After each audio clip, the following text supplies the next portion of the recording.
ونستغفره ونعوذ بالله من شرور أنفسنا ومن سيئات أعمالنا من يهده الله فلا مضل له ومن يضلل فلا هادي له وأشهد أن لا إله إلا الله وحده لا شريك له وأشهد أن محمدا عبده ورسوله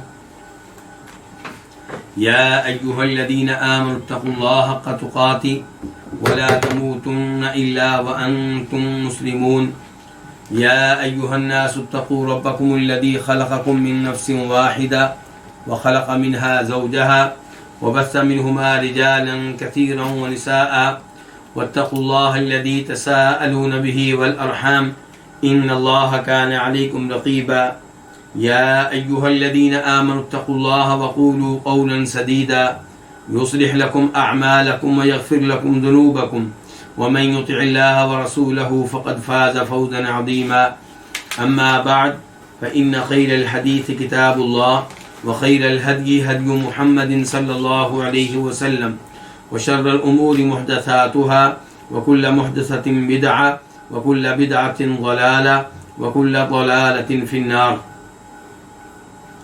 الوافی بما فی الصحیحین، صحیح بخاری اور صحیح مسلم کی احادیث پہ مشتمل ایک عظیم کتاب کو کتاب کے مؤلف نے 10 مقاصد میں تقسیم کیا ہے. ان میں سے 9واں مقصد یہ ان احادیث پہ مشتمل ہے جن کا تعلق تاریخ سے ہے، نبی علیہ الصلوۃ والسلام کی سیرت سے ہے اور مناقب یعنی کہ فضائل وغیرہ سے ہے.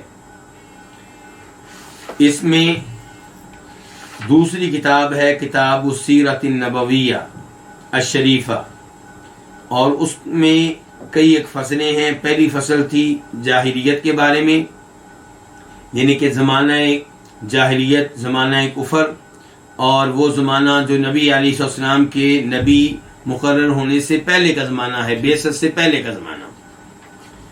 اور آج ہم شروع کریں گے الفصل الثانی البعثہ والمرحلۃ المکیہ.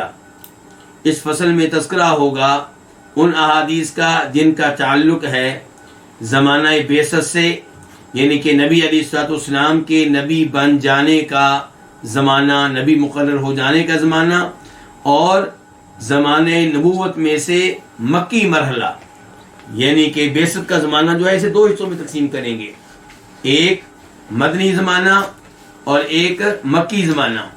اور فصل ثانی میں تذکرہ ہوگا ان احادیث کا جن کا تعلق ہے مکی زمانے سے، مکی مرحلہ سے، اور مکی مرحلہ جو ہے یہ بعثت کا ایک حصہ ہے، زمانہ بعثت کا، بعثت نبوی کا ایک حصہ ہے.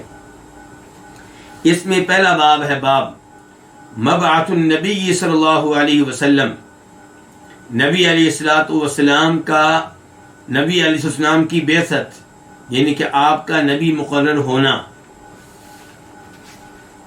حدیث نمبر 1604 1604 قاف. اس حدیث کے بیان کرنے پہ اتفاق ہے امام بخاری کا اور امام مسلم کا. عن ابن عباس رضی اللہ عنہما، روایت ہے جناب عبداللہ ابن عباس رضی اللہ عنہما سے، قال وہ کہتے ہیں بعث رسول اللہ صلی اللہ علیہ وسلم ل40 سنہ، نبی علیہ الصلوۃ والسلام کو نبی مقرر کیا گیا 40 سال کی عمر میں. یعنی کہ جب آپ کی عمر 40 سال ہوئی تب آپ کو نبوت کے اعزاز سے سرفراز کیا گیا، تب آپ کو نبوت ملی. فمکث بمکہ 13 سنہ یوحی الی، تو آپ مکہ میں 13 سال رہے، آپ کی طرف وحی کی جاتی رہی. یعنی کہ مکہ میں بطور نبی آپ کی زندگی کتنے سال ہے؟ 13 سال. ان 13 سالوں میں آپ پہ وحی نازل ہوتی رہی، شریعت آپ پہ نازل ہوتی رہی. ثم امر بالہجرہ، پھر آپ کو ہجرت کرنے کا حکم ہوا، یعنی کہ آپ کو حکم دیا گیا کہ آپ مکہ چھوڑ کے مدینہ چلے جائیں. فہاجر 10 سنین، تو آپ نے 10 سال بطور مہاجر زندگی گزاری. تو 13 سال مکہ کے، 10 سال مدینہ کے، کتنے سال ہو گئے؟ 23 سال. تو آپ کی نبوت کی زندگی 23 سال کی زندگی ہے. ومات وهو ابن 63، آپ فوت ہوئے جبکہ آپ 63 سال کے تھے۔ ابن 63 کا معنی ہوتا ہے 63 سال کے بیٹے تھے، یعنی کہ 63 سال میں داخل ہو چکے تھے۔ تو یہ ہے نبی علیہ الصلوۃ والسلام کی نبوت والی زندگی کا بیان، کہ 13 سال مکہ میں، 10 سال مدینہ میں، یہ 23 سال ہو گئے، ٹوٹل آپ کی عمر جو ہے وہ 63 سال بنتی ہے، اور نبی آپ بنے ہیں اس وقت جب کہ آپ 40 سال کے ہو چکے تھے۔ اس کے بعد دوسرا باب بدء الوحی، وحی کا آغاز، حدیث نمبر 1605 قاف۔ اس حدیث کے بیان کرنے پہ اتفاق ہے امام بخاری کا اور امام مسلم کا۔ عن عائشہ ام المؤمنین انہا قالت، روایت ہے ام المؤمنین عائشہ رضی اللہ عنہا سے کہ بے شک انہوں نے کہا، اول ما بدأ به رسول اللہ صلی اللہ علیہ وسلم من الوحی الرؤیا الصالحۃ فی النوم، کہ سب سے پہلے جس چیز کے ساتھ وحی کا آغاز ہوا وہ کیا تھے؟ الرؤیا الصالحہ، اچھے خواب، فی النوم، نیند میں، یعنی کہ نبی علیہ الصلوۃ والسلام پہ اترنے والی وحی جو ہے اس کا آغاز کس سے ہوا ہے؟ نیند میں آنے والے اچھے خوابوں سے۔ نیند میں آپ کو اچھے اچھے خواب آتے تھے۔ فکان لا یرا رؤیا الا جاءت مثل فلق الصبح، آپ کوئی بھی خواب نہیں دیکھتے تھے مگر وہ خواب صبح کی طرح آتا۔ کیا مطلب؟ جیسے صبح روشن ہوتی ہے، جیسے صبح واضح ہوتی ہے، ایسے ہی آپ کا ہر خواب واضح ہوتا اور آپ کا ہر خواب پورا ہوتا۔ ثم حبب الیہ الخلاء، پھر آپ کے ہاں خلوت کی محبت ڈال دی گئی، یعنی کہ آپ کے دل میں تنہائی کو ڈال دیا گیا کہ تنہائی کو آپ پسند کرنے لگے، لوگوں سے الگ تھلگ رہنے کو آپ پسند کرنے لگے، تو آپ کے دل میں خلوت کی محبت ڈال دی گئی، تنہا رہنے کی محبت ڈال دی گئی۔ اور یہ سب کچھ کس کی طرف سے ہو رہا تھا؟ اللہ رب العزت کی طرف سے، یعنی کہ اللہ رب العزت نے آپ کے دل میں لوگوں سے الگ تھلگ رہنے کی محبت ڈال دی۔ وَكَانَ يَخْلُو بِغَارِ حِرَا، چنانچہ آپ غار حرا میں تنہائی اختیار کرتے، خلوت اختیار کرتے۔ فَيَتَحَنَّثُ فِيهِ، تو آپ اس میں، کس میں؟ غار حرا میں کیا کرتے؟ تحنث کرتے۔ اب تحنث کا مطلب کیا ہے؟ اس حدیث کے راویوں میں سے راوی ہیں امام ابن شہاب الزہری رحمہ اللہ، تابعی ہیں، بہت بڑے محدث ہیں۔ وہ کہتے ہیں کہ تحنث کا معنی ہے تعبد، یعنی کہ عبادت کرنا۔ تو فیتحنث فی کا مطلب یہ ہے کہ آپ اس میں عبادت کرتے تھے، کس میں؟ غار حرا میں۔ کتنی؟ اللیالی ذوات العدد، متعدد راتیں۔ تو وہ تعبد جو ہے یہ بریکٹ میں ہو جائے گا، تو یہ بریکٹ کس کی طرف سے ہے؟ امام ابن شہاب زہری کی طرف سے۔ ام المؤمنین عائشہ کے الفاظ یوں ہوں گے کہ فیتحنث فیہ اللیالی ذوات العدد، کہ آپ غار حرا میں متعدد راتیں اللہ رب العزت کی عبادت کرتے۔ قبل ان ینزی الی اہلہ، پہلے اس کے کہ آپ اپنے گھر والوں کے پاس واپس آئیں، یعنی غار حرا میں جاتے تو گھر میں واپس آنے سے پہلے کئی راتیں غار حرا میں اللہ کی عبادت میں گزارتے۔ اور یہاں پہ میں نے کیا کہا تھا کہ یہ جو بریکٹ میں الفاظ ہیں یہ کس کی طرف سے ہیں؟ زہری کی طرف سے، یہ امام ابن شہاب زہری کی طرف سے ہیں۔ اور عربی میں بریکٹ اسی انداز میں ہوتی ہے جو انداز آپ کے سامنے ہے۔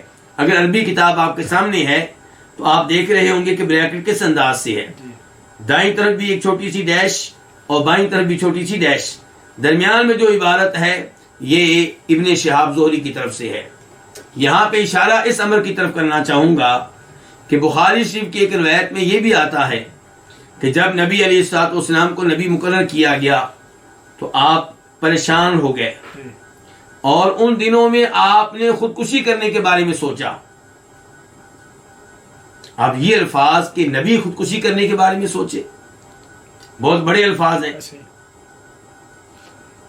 ان الفاظ سے منکرین احادیث کو، جو احادیث کو اہمیت دینے کے لیے تیار نہیں ہے، احادیث پہ اعتراض کرنے کا ایک موقع مل گیا.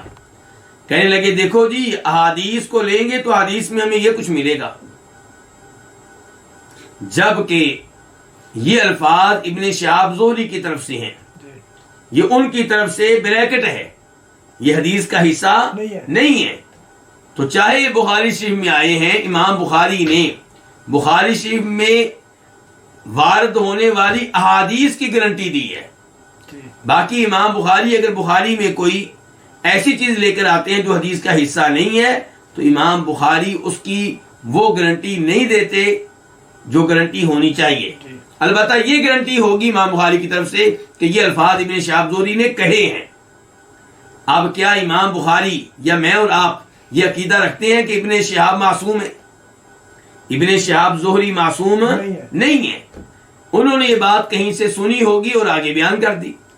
انہوں نے یہ نہیں کہا کہ اللہ کے رسول نے کہا ہے کہ میں خودکشی کرنا چاہتا تھا. ابن شہاب زہری نے یہ نہیں کہا کہ ام المومنین عائشہ کہتی ہیں کہ اللہ کے رسول خودکشی کرنا چاہتے تھے.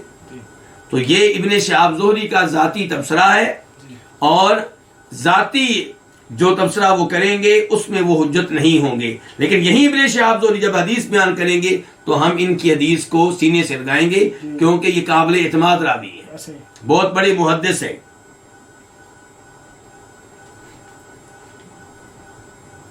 تو یہاں پہ لفظ تہنس کی وضاحت کی ہے ابن شہاب زہری نے، یعنی کہ عربی کا ایک لفظ ہے، اس کی آسان الفاظ میں وضاحت کر دی ہے کہ مطلب کیا ہے. تو تہنس کا مطلب کیا؟ تعبد، عبادت کرنا. تو فرماتی ہیں ام المؤمنین عائشہ، بلکہ یہاں پہ ایک مسئلہ اور بھی حل کر لیا جائے، وہ یہ کہ اس حدیث کو کون روایت کر رہی ہیں؟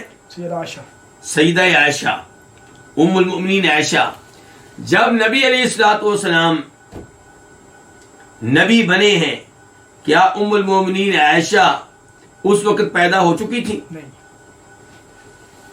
اس وقت پیدا نہیں ہوئی تھی.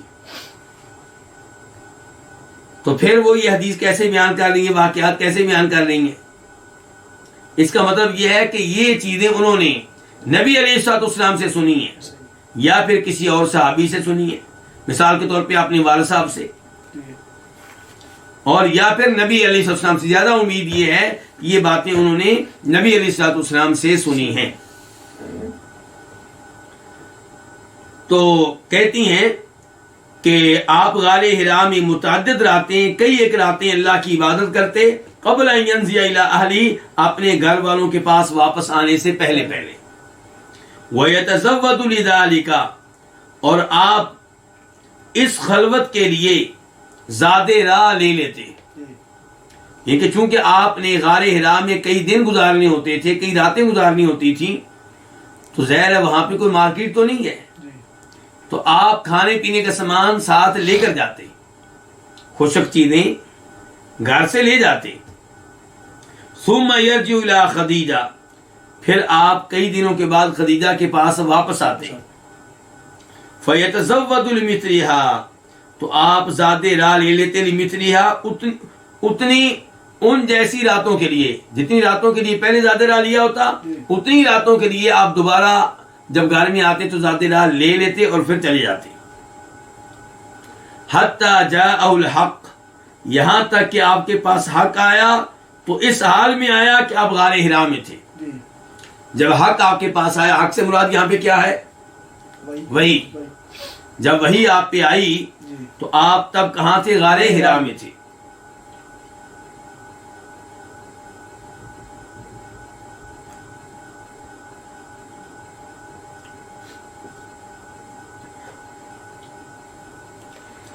فجاءہ الملک، تو آپ کے پاس فرشتہ آیا، اور یہ کون سے فرشتے تھے؟ جناب جبریل علیہ السلام. فقال، تو فرشتے نے کہا، اقرا، آپ پڑھیے. تو دین اسلام کا آغاز کہاں سے ہوتا ہے؟ علم سے ہوتا ہے. دین اسلام سے بہتر علم کی ترغیب دینے والا کون سا دین ہوگا؟ کوئی نہیں ملے گا. دین اسلام جس قدر علم کے اوپر زور دیتا ہے اس سے زیادہ کوئی اور دین نہیں ہے جو زور دے. لیکن دین اسلام کے بارے میں یہ بھی یاد رکھیے گا کہ دین اسلام آپ کو یہ بھی بتائے گا کہ کس علم کی کتنی اہمیت ہے. دین اسلام یہ نہیں کہے گا کہ آپ جناب سائنس کی تعلیم لے لیں، آپ انجینئرنگ کی تعلیم لے لیں، آپ کمپیوٹر کی تعلیم لے لیں اور آپ کو یہ نہ پتا ہو کہ مجھے پیدا کیوں کیا گیا ہے، مجھے پیدا کرنے والا کون ہے، مجھے پیدا کرنے والے کے نام کیا ہیں، مجھے پیدا کرنے والے کی صفات کیا ہیں، مجھے پیدا کرنے والے کی قدرت کیا ہے، مجھے پیدا کرنے والے نے میری رہنمائی کے لیے کون سی کتب نازل کی ہیں، قرآن کریم میں اس نے مجھ سے کیا مطالبہ کیا ہے، اس کے نبی جو ہیں وہ کیا تعلیمات لے کر آئے ہیں. ایسا نہیں ہے. تو دین اسلام علم کی ترغیب دیتا ہے، اور علم کس کو قرار دیتا ہے کہ آپ کو پتا ہو خالق کے بارے میں، آپ کو پتا ہو نبی علیہ السلام کے بارے میں، آپ کو پتا ہو قرآن کی تعلیمات کے بارے میں، آپ کو پتا ہو پڑوسیوں کے حقوق کے بارے میں، والدین کے حقوق کے بارے میں، بیوی کے حقوق کے بارے میں، خاوند کے حقوق کے بارے میں، اولاد کے حقوق کے بارے میں، اور رشتہ داروں کے حقوق کے بارے میں. ان تمام امور کے بارے میں آپ کے پاس علم ہو. تو یہاں پہ کہا گیا پڑھیے. قالت، آپ نے کہا ما انا بقارئ، میں پڑھا ہوا نہیں ہوں، یعنی کہ میں پڑھنا نہیں جانتا. تو نبی علیہ الصلوۃ والسلام کے القاب میں سے ایک لقب کیا؟ امی. اور یہ وہ لقب ہے جو قرآن کریم میں آیا ہے. یہ لقب کہاں آیا ہے؟ قرآن کریم میں. امی کا مطلب یہ ہے کہ آپ لکھنا پڑھنا نہیں جانتے تھے.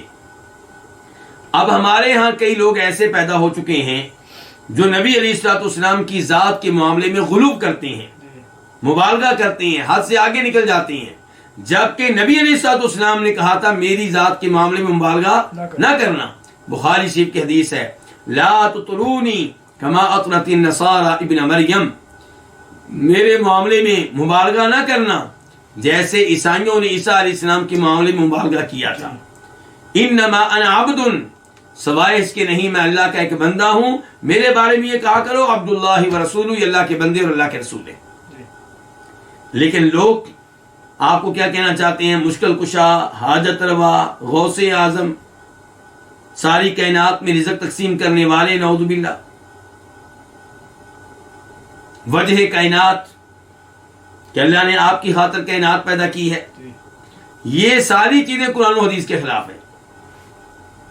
عیسائی جب عیسیٰ علیہ السلام کو کہیں اللہ کا بیٹا تو کیا وہ عیسیٰ علیہ السلام کی توہین کرنا چاہتے ہیں یہ کہہ کر؟ نہیں، وہ ان کی شان بیان کرنا چاہتے ہیں. وہ اپنی طرف سے ان کے ساتھ محبت کا مظاہرہ کر رہے ہیں، لیکن کیا ہماری شریعت نے اس محبت کو قبول کیا؟ نہیں. ایسے لوگوں کو مشرک اور کافر قرار دیا گیا. تو یہی معاملہ ہے مسلمانوں کا. اگر نبی علیہ السلام کی ذات کے تعلق سے مبالغہ کریں گے تو یہ قابل قبول نہیں ہوگا. تو لوگ کیا کہتے ہیں؟ جی آپ کو یہ کہنا کہ لکھنا پڑھنا نہیں جانتے تھے یہ آپ کی توہین ہے. حالانکہ یہ کہنا کہ آپ لکھنا پڑھنا نہیں جانتے تھے یہ آپ کی خوبی ہے. کیسے خوبی ہے؟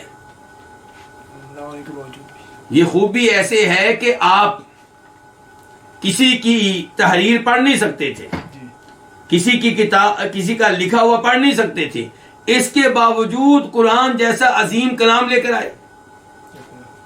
اگر آپ لکھنا پڑھنا جانتے تو لوگ کہتے جی یہ چونکہ لکھنا پڑھنا جانتے ہیں پرانی کتابیں اٹھائی ہیں اور وہاں سے معلومات لے کر ہمارے سامنے پیش کر رہے ہیں، یہ اللہ کا کلام نہیں ہے، غلط ہے.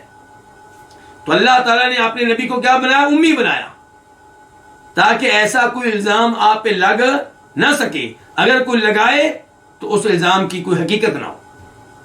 تو جب آپ اوپر دیکھ کر پڑھنا نہیں جانتے، جب آپ لکھنا نہیں جانتے، اس کے باوجود قرآن جیسا عظیم کلام، یہ دلیل ہے کہ کلام کس کی طرف سے ہے؟ اللہ کی طرف سے ہے، کیونکہ آپ کہہ رہے ہیں کہ میرا نہیں، اللہ کی طرف سے ہے. تو آپ کا امی ہونا یہ آپ کا اعزاز ہے. دیکھیں ہم یہ نہیں کہہ رہے نعوذ باللہ کہ آپ عالم نہیں تھے، آپ کے پاس علم نہیں تھا، ہم یہ نہیں کہہ رہے دھیان سے. علم کی بات کریں گے تو آپ سے بڑا عالم دین کوئی نہیں ہے. ایسا ہی. تمام انسانوں میں سب سے بڑے عالم دین آپ ہی ہیں, سب سے زیادہ علم رکھنے والے آپ ہی ہیں. لیکن ہم بات کر رہے ہیں کہ اوپر دیکھ کر پڑھنے کی جی. اور لکھنے کی. تو اس لحاظ سے آپ کے یہاں امی ہیں, نہ لکھنا جانتے تھے اور نہ کسی کی تحریر کو پڑھنا جانتے تھے. لیکن جو موتی آپ کے منہ سے نکلتے تھے, ایسے موتی لانا کسی کے بس میں نہیں تھا. آپ نے تو قرآن کریم کی آیات کے ذریعے لوگوں کو چیلنج کیا کہ لاؤ ایسا کلام. اگر تم یہ کہتے ہو کہ اللہ کا کلام نہیں ہے, بشر کا کلام ہے, میرا کلام ہے, تو تم بھی عربی کے ماہر ہو, لے آؤ ایسا کلام. تو نبی علیہ الصلوۃ والسلام یہاں پہ کہہ رہے ہیں ما انا بقارئ, میں پڑھا ہوا نہیں ہوں, میں پڑھنے والا نہیں ہوں. تو قرآن بھی کہتا ہے آپ کو کہ آپ امی ہیں, اوپر دیکھ کر پڑھنا نہیں جانتے تھے, لکھنا نہیں جانتے تھے, اور آپ خود بھی کہہ رہے ہیں کہ میں پڑھا ہوا نہیں ہوں. لیکن افسوس آج لوگ کہتے ہیں جی اگر تم یہ کہو گے تم توہین کر رہے ہو, گستاخی کر رہے ہو. جبکہ یہ آپ کی توہین نہیں, یہ آپ کی شان ہے, یہ آپ کا مقام ہے, یہ آپ کا اعزاز ہے. اور دیکھیے صلح حدیبیہ والی حدیث آپ لے لیں کہ جب آپ کے مابین اور مشرکین مکہ کے مابین 10 سال کا معاہدہ ہوا, تو وہاں پہ آپ نے معاہدہ لکھوایا تھا کس سے؟ ہمارے چوتھے خلیفہ جناب علی سے. تو اس میں آپ نے لکھوایا تھا کہ یہ معاہدہ ہے کن کے درمیان؟ مکہ کے قریشیوں کے مابین اور محمد الرسول اللہ کے مابین صلی اللہ علیہ وسلم. تو انہوں نے کہا جی ہم تو آپ کو اللہ کا رسول مانتے ہی نہیں, اگر آپ اپنے نام کے ساتھ اللہ کا رسول لکھیں گے تو ہمارا اور آپ کا معاہدہ نہیں ہو سکے گا. پہلے یہ الفاظ مٹائیں کہ آپ اللہ کے رسول ہیں. تو نبی علیہ السلام چاہتے تھے کہ صلح ہو جائے اور آپ کو دعوت و تبلیغ کرنے کا موقع ملے, کیونکہ اب تک آپ مصروف ہیں کن کے ساتھ؟ مکہ کے قریشیوں کے ساتھ, جنگیں ہو رہی ہیں. تو آپ چاہتے تھے کہ وقفہ ملے تاکہ آپ دنیا کے دیگر بادشاہوں کو اور دیگر قبائل کو دین اسلام کی دعوت سکون کے ساتھ دے سکیں. تو آپ نے جناب علی سے کہا رسول اللہ مٹا دو. انہوں نے کہا اللہ کے رسول میں تو نہیں یہ مٹا سکوں گا.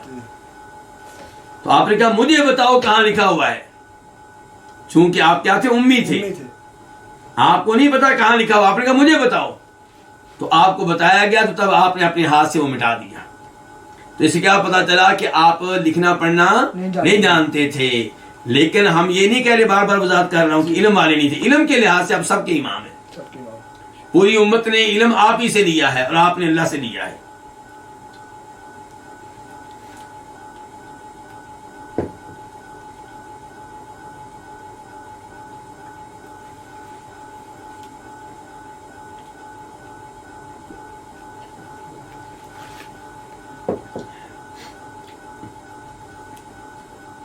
قال, آپ علیہ السلام فرماتے ہیں, یہ دیکھیں یہاں پہ کیا آیا ہے کہ اللہ کے رسول فرماتے ہیں کہ فاخذنی, مجھے جبریل نے پکڑ لیا.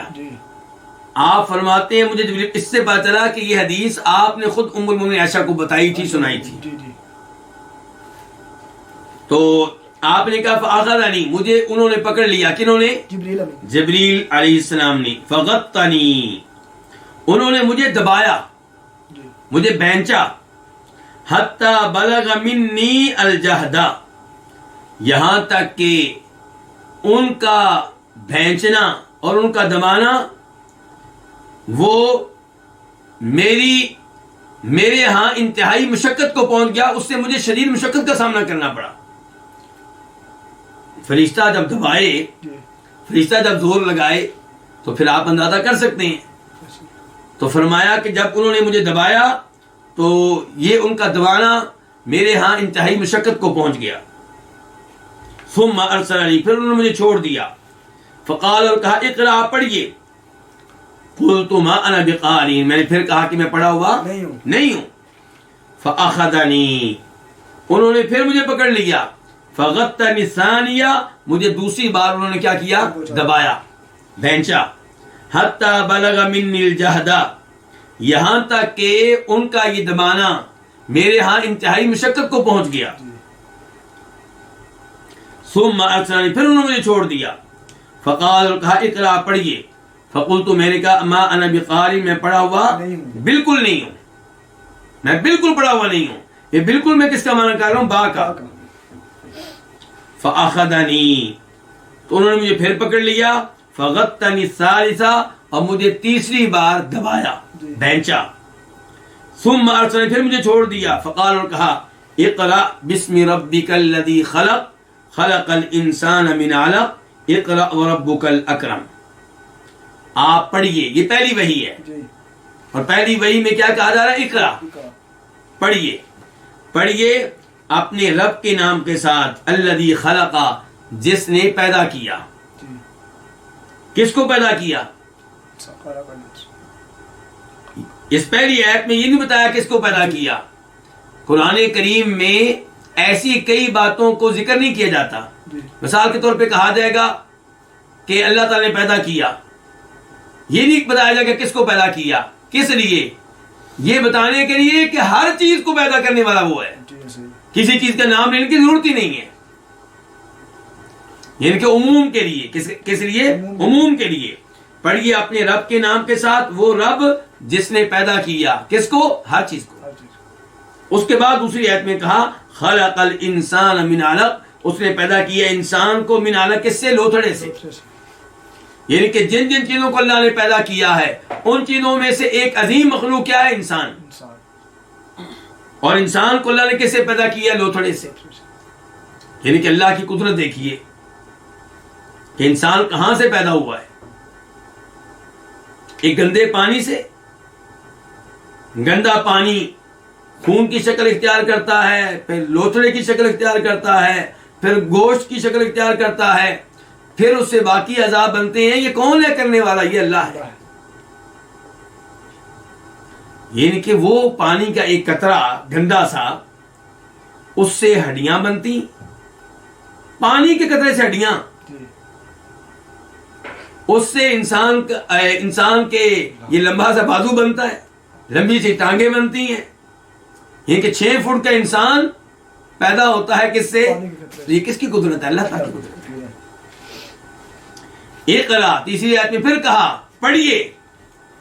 اسلام میں پڑھنے پڑھانے کی کیا اہمیت ہے. تیسری آیت میں پھر کہا جا رہا ہے پڑھیے وربک الاکرم، اور آپ کا رب بڑا کرم کرنے والا ہے. یعنی کہ آپ پڑھیے، اللہ تعالیٰ آپ کو علم دے گا اور اللہ تعالیٰ آپ پہ کرم کرے گا. اس سے یہ بھی پتا چلا کہ علم آتا ہے اللہ کے کرم سے، اللہ کے فضل سے. اس لیے علم کس سے مانگنا چاہیے؟ اللہ سے سوال کرنا چاہیے کہ ربی زدنی علما، اللہ میرے علم میں اضافہ فرما. فرجع بها رسول اللہ صلی اللہ علیہ وسلم یرجف فؤاد، تو نبی علیہ الصلوۃ والسلام ان کے ساتھ واپس آئے. کن کے ساتھ؟ ان آیتوں کے ساتھ. یہ آیتیں جو نازل ہوئی ہیں ان کو لے کر واپس آئے. واپس کہاں آئے؟ اپنے گھر میں، ام المؤمنین خدیجہ کے پاس.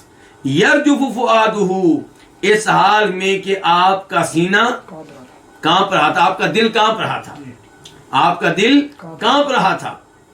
فدخل علی خدیجہ بنت خویلد، آپ خدیجہ بنت خویلد کے پاس آئے رضی اللہ عنہا. فقالت، تو آپ نے کہا زملونی زملونی، مجھے کوئی کپڑا اڑا دو، یعنی کہ میرے اوپر کوئی کپڑا دے دو، مجھے کوئی کپڑا اڑا دو، کوئی چادر اڑا دو. 2 دفعہ آپ نے یہ کہا. اور یہ یہاں پہ ذرا غور کیجئے گا، زملونی عربی میں یہ لفظ زملو، نی کا معنی ہو گیا مجھے، زملو یہ لفظ استعمال ہوتا ہے اس وقت جب آپ کس کو مخاطب کر رہے ہو؟ مردوں کو. ایسا ہی ہے نا؟ جی جی ایسا ہی. زملو یہ لفظ آپ بولتے ہیں جب آپ کن کو مخاطب کر رہے ہو؟ مردوں کو. مردوں سے جب آپ بات کر رہے ہیں جی. اور مرد بھی ایک نہ ہو، زیادہ ہوں. جی. جبکہ یہاں پہ آپ کی مخاطب عورتیں، کون؟ ام المومنین خدیجہ. تو اس سے پتا چلا کہ کبھی کبھار انسان اپنی وائف کو عزت کی وجہ سے یا احترام کی وجہ سے ایسے الفاظ سے مخاطب کر لیا کرتا ہے. اشارہ کس جانب میں کرنا چاہتا ہوں، فائدہ میں کیا دینا چاہتا ہوں کہ جب اللہ تعالی نے کہا ہے سورہ احزاب میں ان آیات میں، جن آیات میں اللہ تعالیٰ مخاطب ہیں، گفتگو کر رہے ہیں نبی علیہ السلام کی بیویوں سے، امہات المومنین سے، تو وہاں پہ اللہ تعالیٰ کہتے ہیں وَاذْكُرْنَ مَا يُتْلَىٰ فِي بُيُوتِكُنَّ مِنْ آيَاتِ اللَّهِ وَالْحِكْمَةِ إِنَّمَا يُرِيدُ اللَّهُ لِيُذْهِبَ عَنْكُمُ الرِّجْسَ أَهْلَ الْبَيْتِ، یعنی کہ اس آیت سے پہلے جو الفاظ استعمال کیے اللہ نے عورتوں والے استعمال کیے ہیں، یعنی کہ اللہ تعالیٰ عورتوں سے مخاطب ہیں، آپ کی بیویوں سے مخاطب ہیں، لیکن جب آیت کا یہ ٹکڑا آیا تو اللہ نے وہ الفاظ استعمال کیے جو کن کے لیے ہوتے ہیں؟ مردوں کے لیے ہوتے ہیں۔ تو کئی لوگ کہتے ہیں اس کا مطلب یہ ہے کہ آپ کی بیویاں آل بیت میں سے نہیں ہیں، کیونکہ اللہ نے یہاں پہ مردوں والے الفاظ استعمال کیے ہیں۔ تو ہمارا جواب یہی ہوتا ہے کہ آپ سیاق و سباق دیکھیں، آپ اس آیت سے پہلے دیکھیں اللہ تعالیٰ گفتگو کر رہے ہیں آپ کی بیویوں سے، اس آیت کے بعد دیکھ لیں اللہ گفتگو کر رہے ہیں آپ کی بیویوں سے، اور آیت کا یہ ٹکڑا جو ہے اگرچہ اس میں الفاظ مذکر کے ہیں لیکن اس سے مراد آپ کی بیویاں بھی ہیں اور جناب علی بھی ہیں، حسن و حسین بھی ہیں، اور مردوں کی وجہ سے الفاظ استعمال کیے گئے ہیں مردوں والے، ورنہ بیویاں بھی اس میں داخل ہیں، شامل ہیں، یہ پتہ چلتا ہے سیاق و سباق سے۔ تو ورنہ تو کئی دفعہ صرف عورت کو مخاطب کرتے ہوئے مردوں والے الفاظ استعمال کر دیے جاتے ہیں، جیسے کہ یہاں پہ استعمال کیے گئے ہیں، اور موسیٰ علیہ السلام نے بھی استعمال کیے تھے۔ اپنی وائف سے کہا تھا کہ تم لوگ یہاں پہ ٹھہرو، میں انگارہ وغیرہ لے کر آتا ہوں، وہاں پہ کہا تھا کسو، وہ بھی مردوں والے الفاظ ہیں۔ تو زملونی زملونی، مجھے چادر اڑا دو، میرے اوپر چادر دے دو۔ فزملوہ، تو انہوں نے آپ پہ چادر دے دی، آپ کو چادر اڑا دی۔ حتی ذہب عنہ الروع، یہاں تک کہ آپ کی گھبراہٹ چلی گئی، ختم ہو گئی۔ جب کپڑا اوپر آیا آپ لیٹ گئے تو سکون ملا آپ کو، تو گھبراہٹ ختم ہو گئی۔ فقال لخدیجہ، تو آپ نے ام المؤمنین خدیجہ سے کہا، وَأَخْبَرَهَا الْخَبَرَ، جبکہ آپ ان کو پوری بات بتا چکے تھے، پوری بات ان کو بتا چکے تھے۔ بتانے کے بعد اب آپ نے کہا لَقَدْ خَشِيتُ عَلَى نَفْسِي، مجھے اپنی جان کا خطرہ ہے، مجھے اپنی جان کا کیا ہے؟ خطرہ ہے۔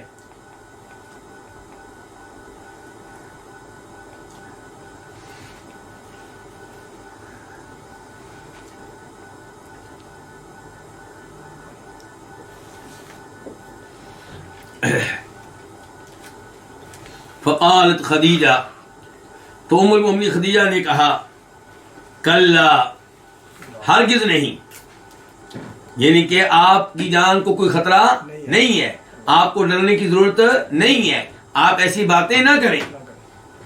کلا، ہرگز نہیں، واللہ، اللہ کی قسم، ما یخزیک اللہ ابدا، اللہ تعالیٰ آپ کو کبھی بھی رسوا نہیں کرے گا۔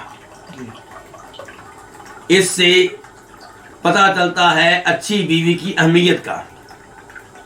بیوی گھر میں ہو تو ایسی جو آپ کو حوصلہ دے، جو پریشانیوں کے موقع پہ آپ کی پریشانی میں اضافہ نہ کرے بلکہ آپ کی پریشانی کو دور کرنے کی کوشش کرے، آپ کو سکون دے، آپ کو آرام دے، آپ کے سامنے ایسے الفاظ بولے کہ آپ کو راحت ملے۔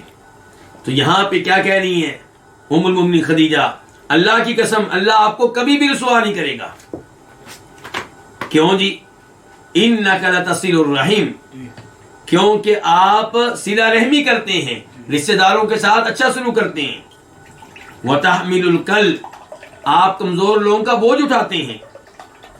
وتکسب المعدوم، آپ فقیر لوگوں کو کما کر دیتے ہیں۔ وتقری الضیف، آپ مہمانوں کی مہمان نوازی کرتے ہیں۔ وتعین علی نوائب الحق، حق کے معاملے میں آنے والی مصیبتوں پہ آپ لوگوں کی مدد کرتے ہیں۔ یہ ہے نبی علیہ السلام کی سیرت۔ کیا سیرت ہے آپ کی؟ کہ نبی بننے سے پہلے ہی آپ صلہ رحمی کرتے ہیں، کمزور لوگوں کا بوجھ اٹھاتے ہیں، غریبوں کی مالی مدد کرتے ہیں، مہمانوں کی مہمان نوازی کرتے ہیں، اور جو جن لوگوں پہ مصیبتیں آئیں ان سے بھاگتے نہیں بلکہ ان کی مدد کرتے ہیں۔ تو جناب خدیجہ نے ان آپ کی عظیم خوبیوں کی بنیاد پہ یہ فیصلہ سنایا کہ جس آدمی کی یہ عظیم خوبیاں ہوں اس کو اللہ کبھی رسوا نہیں کرے گا۔ تو تو اس سے کیا پتا چلا؟ اللہ کے نظام کا، اللہ کے سسٹم کا، کہ جس کی ایسی خوبیاں ہوں اللہ اس کو رسوا نہیں کیا کرتا. فانطلقت به خدیجہ، تو جناب خدیجہ آپ کو لے گئیں. حتی اتت به ورقۃ بن نوفل بن اسد بن عبد العزى، یہاں تک کہ آپ کو لے آئیں ورقہ بن نوفل بن اسد بن عبد العزى کے پاس. اور یہ کون ہے ورقہ؟ ابن عمی خدیجہ، جناب خدیجہ کے چچا کا بیٹا ہے، ان کا چچا زاد ہے.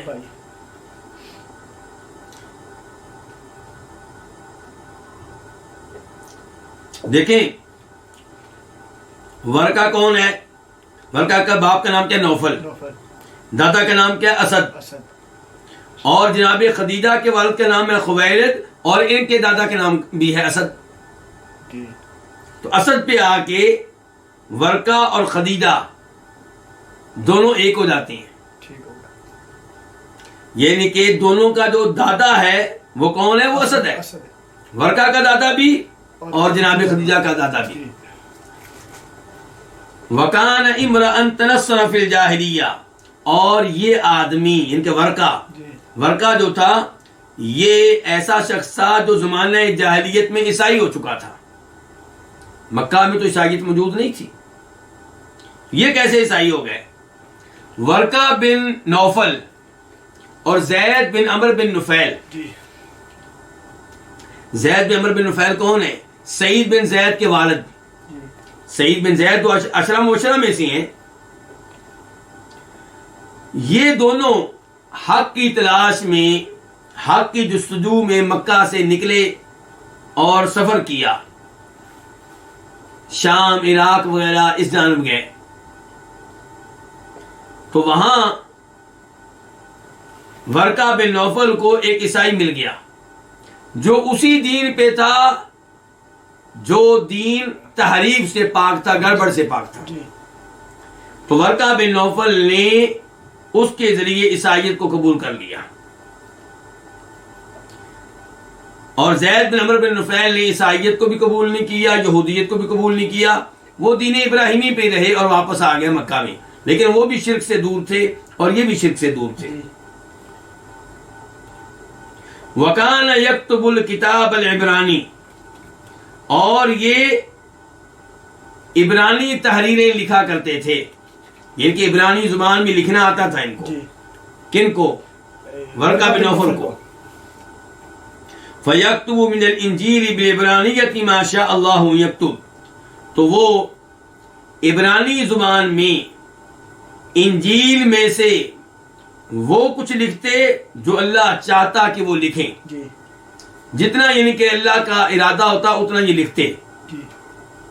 وَكَانَ شَيْخًا كَبِيرًا قَدْ عَمِيَ، اور یہ بوڑھے تھے، بڑی عمر کے تھے، اندھے ہو چکے تھے. فقالت له خدیجہ، تو ان سے خدیجہ نے کہا، کن سے؟ ورقہ سے. یا ابن عمی، اے میرے چچا کے بیٹے، اسمع من ابن اخیک، اپنے بھتیجے کی باتیں سنیں. ان کے بھتیجا آپ کا کون؟ اللہ کے رسول. یہ پریشان ہیں تو ان کی بات سنیں آپ.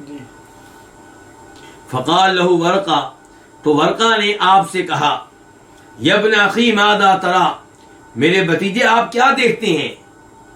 کیا ہوا ہے؟ یعنی کہ کیا چیز آپ نے دیکھی ہے؟ کیوں پریشان ہے؟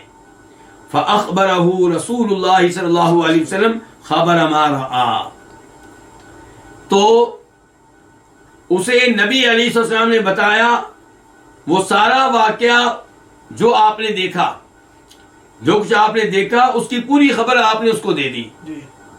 کہ اس طرح میرے پاس ایک آیا تھا، اس نے کہا تھا پڑھیے وغیرہ، یہ ساری باتیں بتا دی. فقال له ورقہ، تو ورقہ نے آپ سے کہا، هذا الناموس الذي نزل الله على موسى، یہ تو وہی رازدار فرشتہ ہے. ناموس کس کو کہتے ہیں؟ رازدار، راز لانے والا. یہ وہی رازدار فرشتہ ہے جس کو اللہ نے اتارا تھا موسیٰ پہ علیہ السلام. تو اس کا مطلب کیا ہوا کہ ورقہ یہ کہہ رہے ہیں کہ آپ نعوذ باللہ مینٹل نہیں ہیں، آپ کا کوئی دماغ خراب نہیں ہوا، بلکہ آپ کو نبوت ملی ہے، اور آپ پہ وہی فرشتہ وہی لے کر آ رہا ہے جو موسیٰ علیہ السلام پہ لے کر آیا. تو اس سے کیا پتا چلا کہ ورقہ نے آپ کو نبی مان لیا کہ نہیں مان لیا؟ اس سے پتا چلا کہ ورقہ نے آپ کو نبی مان لیا. یہاں پہ میں آپ کے سامنے رکھنا چاہوں گا کہ ورقہ کے بارے میں علماء کرام کے خیالات کیا ہیں. پہلا موقف یہ ہے، اور یہ امام طبری، امام بغوی وغیرہ نے ذکر کیا ہے، کہ ورقہ جو ہیں یہ مومن ہیں، موحد ہیں، بلکہ صحابی ہیں. کیا ہیں؟ صحابی ہیں. شیخ ابن عثیمین بھی یہی موقف رکھتے ہیں اور کہتے ہیں کہ میں یہ سمجھتا ہوں، باقی اللہ بہتر جانتے ہیں، کہ ورقہ کو صحابی شمار کرنا چاہیے. یہ کون کہہ رہے ہیں؟ شیخ ابن عثیمین، سعودی عرب کے بہت بڑے عالم دین جو فوت ہو چکے ہیں.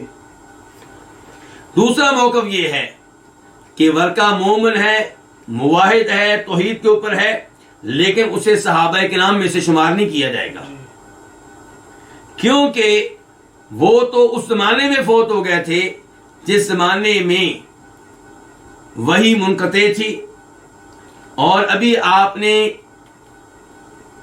دعوت و تبلیغ کا کام کھل کر نہیں کیا تھا. تیسرا موقف یہ ہے کہ ورقہ کے مسلمان ہونے نہ ہونے کے بارے میں، مومن ہونے نہ ہونے کے بارے میں خاموشی اختیار کی جائے. اس موضوع پہ گفتگو کرنے کی ضرورت نہیں ہے. شیخ البانی رحمہ اللہ ایک حدیث کا تذکرہ کرتے ہیں جسے امام حاکم اپنی کتاب مستدرک میں لے کر آئے ہیں، اور امام حاکم نے اس کو صحیح قرار دیا، امام ذہبی نے صحیح قرار دیا، شیخ البانی نے صحیح قرار دیا، کہ فرمایا نبی علیہ السلام نے کہ ورقہ کو برا بلا نہ کہو، کیونکہ میں نے ورقہ کی جنت دیکھی ہے.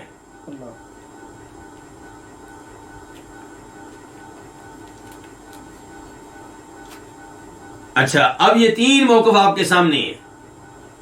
پہلا یہ کہ مومن ہے اور صحابی ہیں، دوسرے نمبر پہ یہ کہ مومن ہے لیکن صحابی نہ کہا جائے، تیسرا یہ کہ ان کے بارے میں خاموشی اختیار کی جائے، ان کا معاملہ اللہ کے سپرد کر دیا جائے. اب آپ خود جائزہ لیں کہ کون سا موقف اپنانا ہے ان الفاظ کی روشنی میں جو آج آپ پڑھ رہے ہیں، کہ ورقہ جو ہے آپ کی حوصلہ افزائی کر رہا ہے، آپ کو حوصلہ دے رہا ہے، اور آپ کے اوپر نازل ہونے والی وحی کو وہی مان رہا ہے. اس کا مطلب ہے کہ آپ پہ ایمان لا رہا ہے. آگے وہ کیا کہتا ہے دیکھیے، کہتا ہے یا لیتنی فیہا جدع، اے کاش میں ان ایام میں جوان ہوں. زیادہ کا میں کیا طاقتور ہوں، جوان ہوں. ان ایام میں، کن ایام میں؟ جن ایام میں آپ کی نبوت کا اعلان ہو جائے گا. یعنی کہ اس کا مطلب یہ ہے کہ ورقہ جو ہے وہ تو آپ کی مدد کے لیے بھی تیار ہو رہا ہے. کہہ رہے ہیں کاش میں ان دنوں میں جوان ہوں، طاقتور ہوں. لیتنی اکون حیا، کاش کہ میں زندہ ہوں. اذ یخرجک قومک، اس وقت جب آپ کی قوم آپ کو نکال دے گی. کہاں سے؟ مکہ سے. فقال رسول اللہ صلی اللہ علیہ وسلم، تو فرمایا نبی علیہ الصلوۃ والسلام نے، اب مخرجیہم، کیا یہ لوگ مجھے نکال دیں گے؟ آپ بڑے حیران ہوئے. ہر کوئی میری عزت کرتا ہے، ہر کوئی میرا احترام کرتا ہے، میرا کسی کے ساتھ کوئی اختلاف نہیں ہے، تو مجھے نکال دیں گے؟ قال نعم، ورقہ نے کہا جی ہاں. ورقہ کو کیسے معلوم ہو گیا؟ کیا وہ غیب جانتا تھا؟ نہیں. اس نے کہا لم یأتی رجل قط بمثل ما جئت به الا عودیہ. ورقہ چونکہ عیسائی ہے، اس نے انجیل پڑھی ہوئی ہے، آسمانی کتابوں کا مطالعہ کر رکھا ہے، وہ تاریخ جانتا ہے. تو کہہ رہا ہے کہ کبھی بھی کوئی آدمی اس جیسی چیز لے کر نہیں آیا جس جیسی چیز آپ لے کر آئے ہیں، مگر اس سے دشمنی برتی گئی. یعنی کہ جو ہی آپ نبوت کا اعلان کریں گے، توحید کی دعوت دیں گے، یہ لوگ آپ کے دشمن ہو جائیں گے، یہ آپ کو مکہ سے نکلنے پہ مجبور کر دیں گے. وَإِن يُدْرِكْنِي يَوْمُكَ، اور اگر مجھے پا لیا تیرے دن نے. کیا مطلب تیرے دن نے؟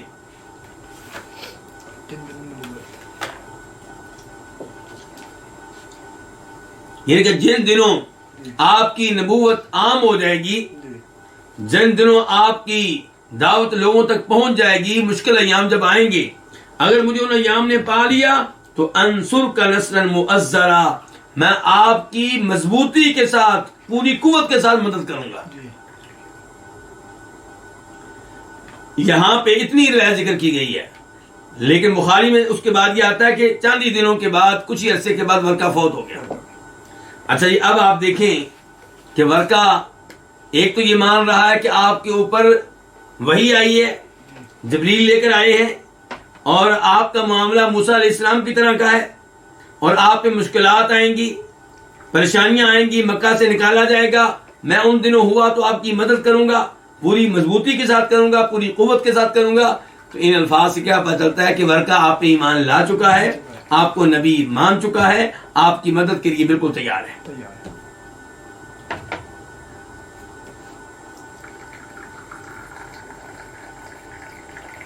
اس کے بعد حدیث نمبر 1606 1606 قاف. اس حدیث کو روایت کرنے والے کون ہیں؟ امام بخاری اور امام مسلم. عن جابر بن عبد اللہ الانصاری انہ قال، جناب جابر بن عبداللہ انصاری سے روایت ہے. یہ جابر بن عبداللہ انصاری جو ہیں، ان کا کیا تعارف ہے؟ ان کے پہلی بات ہے کہ والد صاحب بھی صحابی تھے. عبداللہ جن کا نام لکھا ہوا ہے، عبداللہ بن عمرو بن حرام، وہ کیا تھے؟ صحابی تھے. احد کی لڑائی میں شہید ہوئے ہیں،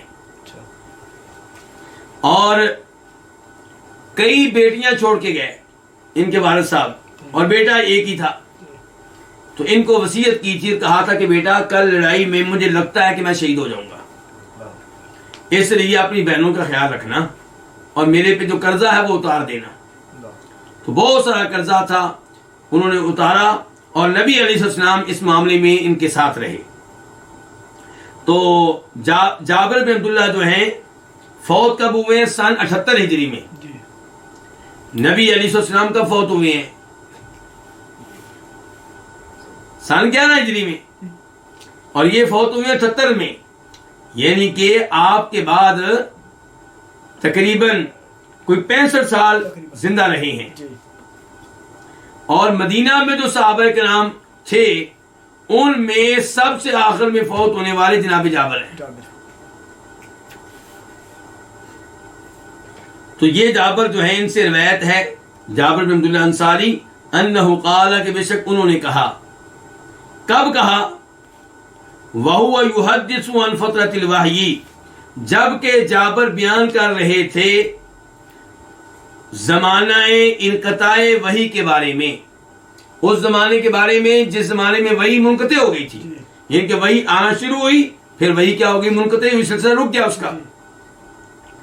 تو ان ایام کے بارے میں گفتگو کرتے ہوئے جناب جابر کہتے ہیں کہ ان ایام کے بارے میں جن دنوں وحی رک گئی تھی، منقطع ہو گئی تھی، کہتے ہیں کہ قال صلی اللہ علیہ وسلم، فرمایا نبی علیہ السلام نے، بین انا امشی، جبکہ میں چلا جا رہا تھا، اس سمعت صوت من السماء، تب میں نے آسمانوں سے ایک آواز سنی، فرفعت بصری، میں نے اپنی نگاہ اٹھائی، فَإِذَا الْمَلَكُ الَّذِي جَاءَنِي بِحِرَاء جَالِسٌ عَلَى كُرْسِيٍّ بَيْنَ السَّمَاءِ وَالْأَرْضِ، تو اچانک وہ فرشتہ جو میرے پاس آیا تھا، کہاں؟ غار حرا میں، وہ بیٹھا ہوا ہے آسمان و زمین کے مابین ایک کرسی پہ. اللہ اکبر.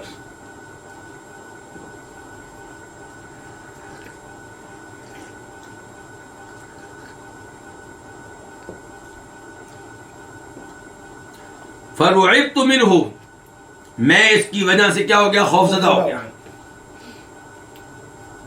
فرجعت، تو میں واپس آیا، کہاں؟ اپنے گھر میں. اچھا آپ دیکھیے، اس کا مطلب یہ ہے کہ پہلے ایک دفعہ وہی آپ کے پاس آ چکی ہے، اس لیے آپ کہہ رہے ہیں نا کہ میں نے اسی فرشتے کو دیکھا جو پہلے میرے پاس غار حرا میں آ چکا تھا.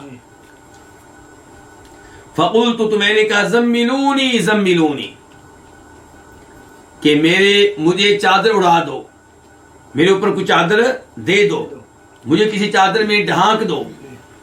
فانزل اللہ تعالی، تو تب اللہ تعالیٰ نے یہ آیت نازل کی یا ایھا المدثر. تو یہ پہلی وحی ہوئی کہ دوسری؟ یہ پہلی نہیں دوسری وحی ہے. تو اللہ نے کہا یا ایھا المدثر، اے چادر میں لپٹنے والے، اے کمبل میں لپٹنے والے، قم، کھڑے ہو جائیں، فانذر، تو ڈرائیں. کس چیز سے ڈرائیں؟ اللہ کے عذاب سے. کن کو؟ جو آپ پہ ایمان نہیں لاتے، جو توحید پہ نہیں آتے، ان کو ڈرائیں، وارننگ دے دیں آپ. الی قولہ، یہ آیت نازل ہوئی کہاں تک؟ والرجز فہجر تک. والرجز فہجر کا مطلب کیا ہے؟ کہ بت پرستی کو چھوڑ دیں، بت پرستی کو چھوڑ دیں.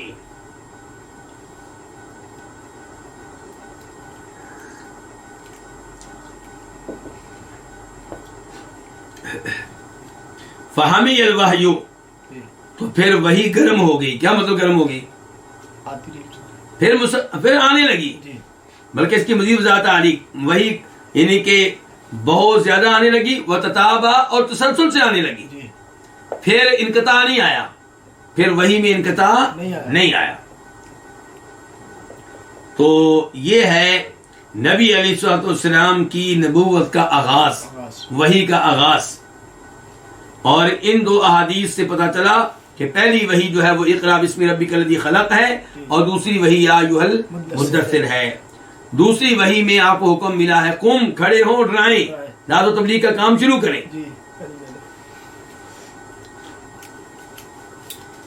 اس کے بعد حدیث نمبر 1607 1607 قاف. اس حدیث کے بیان کرنے پہ بھی اتفاق ہے. کس کس کا؟ امام بخاری کا اور امام مسلم کا. عن عائشہ ام المؤمنین رضی اللہ عنہا، روایت ہے ام المؤمنین عائشہ رضی اللہ عنہا سے، ان الحارث بن ہشام سأل رسول اللہ صلی اللہ علیہ وسلم، کہ نبی علیہ الصلوۃ والسلام سے حارث بن ہشام نے سوال کیا. فقالت، اس نے کہا، یا رسول اللہ، اللہ کے رسول، کیف یأتیک الوحی، آپ پہ وحی کیسے آتی ہے؟ یہ سوال کرنے والے کون ہیں؟ حارث بن ہشام المخزومی. یہ کب مسلمان ہوئے ہیں؟ فتح مکہ کے موقع پہ. اور یہ حارث بن ہشام بھائی ہیں کس کے؟ ابو جہل کے. آپ دیکھیں اللہ جس کو چاہے ہدایت دے، اور جس کو اللہ چاہے ہدایت سے محروم رکھے. تو ابو جہل کے بھائی کو ہدایت مل گئی ہے.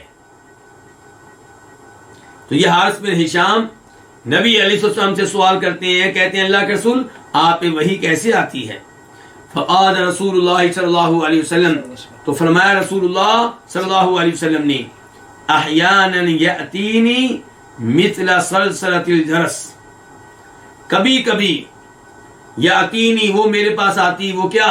وہی گھنٹی کے ٹن ٹن کی طرح، گھنٹی بجنے کی طرح. کبھی وہی آتی ہے تو ایسے ہوتی ہے جیسے کہ گھنٹی بج رہی ہو. وَهُوَ أَشَدُّ عَلَيَّ، اور یہ وہی کی اقسام میں سے سب سے سخت قسم ہے میرے لیے. یعنی کہ وہی میرے اوپر کئی طریقوں سے آتی ہے، اس کی کئی شکلیں ہیں، کئی حالتیں ہیں، لیکن یہ جو حالت ہے کہ وہی آتی ہے ایسے جیسے گھنٹی کی ٹن ٹن ہو، جیسے گھنٹی بج رہی ہو. تو یہ جو وحی کی قسم ہے، وحی کی تمام اقسام میں سے میرے لحاظ سے سب سے شدید ہے. فَيَفْصِمُ عَنِّي وَقَدْ وَعِيتُ عَنْهُ مَا قَالَ، تو یہ میرے سے منقطع ہوتی ہے. کیا؟ وحی. یہ وحی مجھ سے منقطع ہوتی ہے اس حال میں کہ میں وعیت، یاد کر چکا ہوتا ہوں، حفظ کر چکا ہوتا ہوں، عنہ، اس کی طرف سے. کس کی طرف سے؟ فرشتے کی طرف سے. ما قال، جو اس نے کہا ہوتا ہے. یہ وحی جب ختم ہوتی ہے تو میں وہ وحی کو زبانی یاد کر چکا ہوتا ہوں.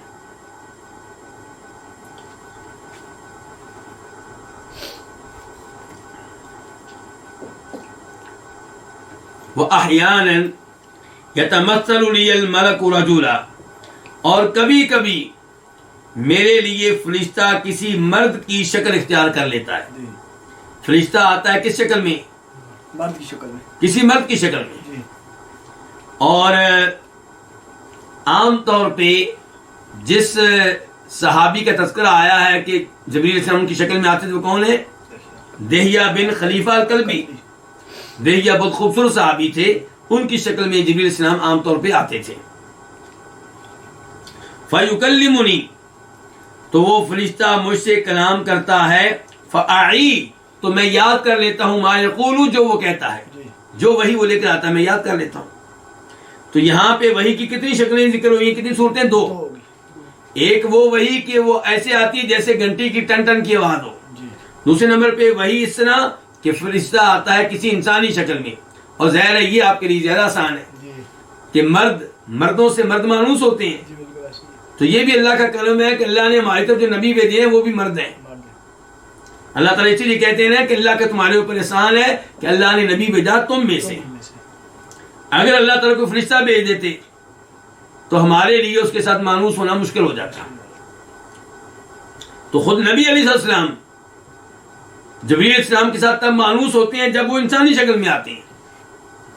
قالت عائشہ، ام المؤمنین عائشہ فرماتی ہیں وَلَقَدْ رَأَيْتُهُ، البتہ تحقیق میں نے آپ کو دیکھا. کس کو؟ نبی علیہ السلام کو. يَنزِلُ عَلَيْهِ الْوَحْيُ، اس حال میں کہ آپ پہ وحی نازل ہوتی. فِي الْيَوْمِ الشَّدِيدِ الْبَرْدِ، انتہائی سردی والے دن میں. فَيَفْصِمُ عَنْهُ، تو آپ سے منقطع ہوتی اس حال میں کہ وَإِنَّ جَبِينَهُ لَيَتَفَصَّدُ عَرَقًا، کہ آپ کی پیشانی سے پسینہ بہ رہا ہوتا تھا. شدید سردی کے ایام میں وحی کا بوجھ اتنا زیادہ ہے کہ جب وحی ختم ہوتی، وحی کی کیفیت ختم ہوتی تو آپ کی پیشانی سے پسینہ بہ رہا ہوتا تھا. جبین کس کو کہتے ہیں؟ عام طور پر اردو میں ہم اس کا ترجمہ کرتے ہیں پیشانی. لیکن صحیح بات یہ ہے کہ جبین کہتے ہیں پیشانی کے دائیں اور بائیں والے حصے کو. یہ دیکھیں، یہ بھی جبین ہے اور یہ بھی جبین ہے. یہ دائیں جبین، یہ بائیں جبین. پیشانی کیا ہے؟ یہ. لیکن بہرحال جبین کا استعمال پیشانی پہ بھی کر لیا جاتا ہے، لیکن ہر جگہ کرنا یہ مناسب نہیں ہے. تو بہرحال آپ کی پیشانی سے پسینہ بہ رہا ہوتا تھا جب وحی کی کیفیت ختم ہوتی. تو ہمارا باب کیا تھا؟ وحی کا آغاز. تو یہاں سے بھی پتہ چلا کہ وحی کا آغاز اور وحی کی کیفیت کیا ہے. اب ہم آتے ہیں باب نمبر 3 کی طرف. باب قولہ تعالی وَأَنذِرْ عَشِيرَتَكَ الْأَقْرَبِينَ. باب ہے اللہ تعالیٰ کے اس فرمان کے بارے میں کہ وَأَنذِرْ، اور آپ ڈرائیے اپنے سب سے قریبی رشتہ داروں کو. آپ کے جو قریبی ترین رشتہ دار ہیں ان کو ڈرائیے. اس سے پتا چلا کہ جو کوئی جس قدر زیادہ آپ کے قریب ہے رشتے کے لحاظ سے، اس کا آپ کے اوپر زیادہ حق ہے کہ آپ اس کو تبلیغ کریں، کہ آپ اس کو دین کی دعوت دیں، آپ اس کو توحید کی دعوت دیں، آپ اس کو نماز پڑھنے کی ترغیب دیں. اپنے رشتہ داروں کو دین کی دعوت نہ دینا یہ قرآن کریم کی اس آیت کی تعلیمات کے خلاف ہے. تو آپ لوگوں کو بھی دعوت دیں، لیکن رشتہ داروں کا آپ کو اوپر حق ہے ان کو بھی دین کی دعوت دیں، چاہے وہ ناراض ہو چاہے وہ راضی ہو، لیکن آپ اچھے اخلاق سے دیں، عمدہ طریقے سے دیں. حدیث نمبر 1608 قاف. اس حدیث کو بیان کرنے والے امام کون ہیں؟ امام بخاری اور امام مسلم. عن ابی ہریرہ رضی اللہ عنہ قال، روایت ہے جناب ابو ہریرہ رضی اللہ عنہ سے، ان کا نام کیا تھا؟ عبد الرحمن بن صخر دوسی.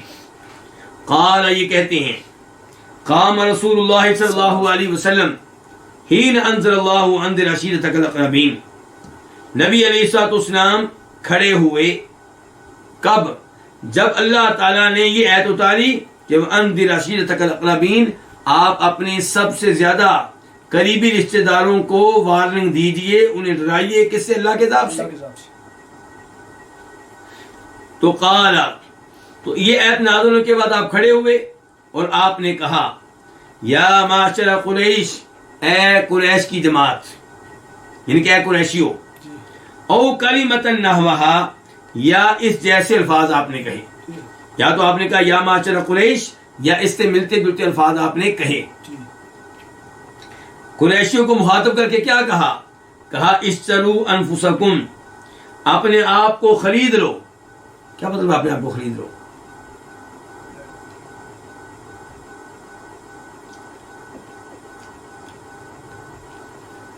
یعنی کہ اپنے آپ کو خرید لو اللہ تعالیٰ سے. اسلام قبول کر کے اللہ کے عذاب سے بچنے کے لیے اپنے آپ کو خرید لو. اور یہ خریدنا کیسے ہوگا؟ اسلام قبول کر کے. اسلام قبول کر لیا تو آپ لوگوں نے اپنے آپ کو خرید لیا. لا اغنی عنکم من اللہ شیئا، میں تمہیں اللہ کے سامنے کچھ بھی فائدہ نہیں دے سکوں گا.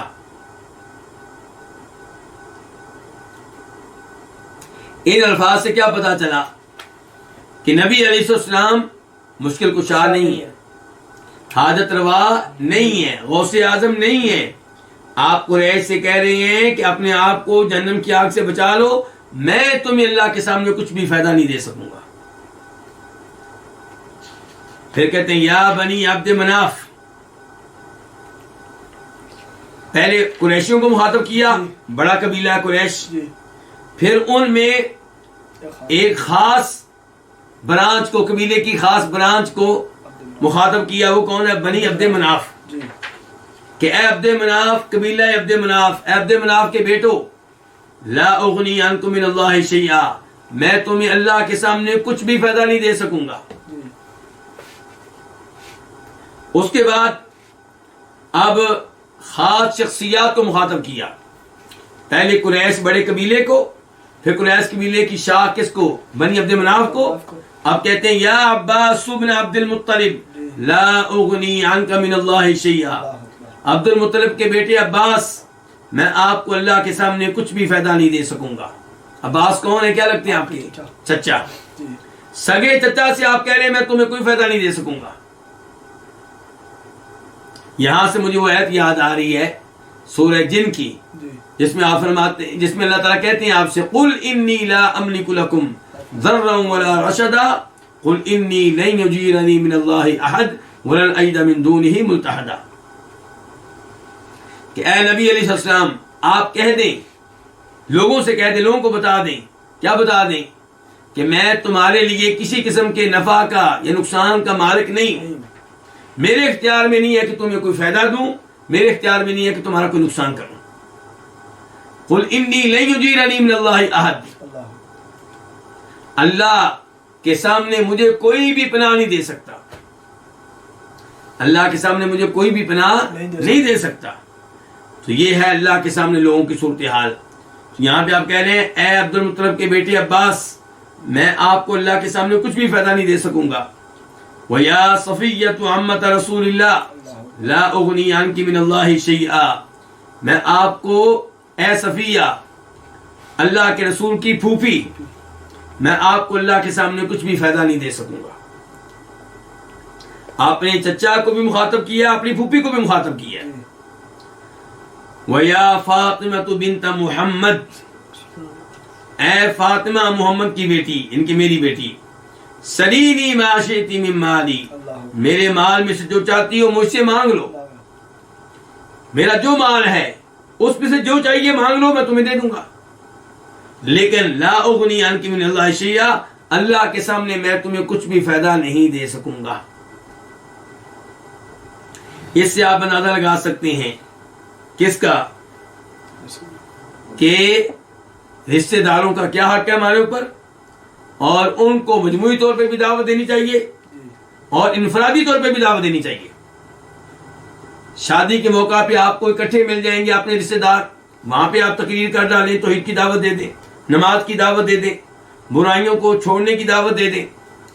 پھر انفرادی طور پہ کبھی چچا کے پاس، کبھی پھوپھو کے پاس، کبھی ماموں کے پاس، کبھی خالہ کے پاس، کبھی اپنی اولاد، ان سب کو آپ کیا کریں؟ دین کی دعوت دیں، توحید کی دعوت دیں، نماز قائم کرنے کی تلقین کریں.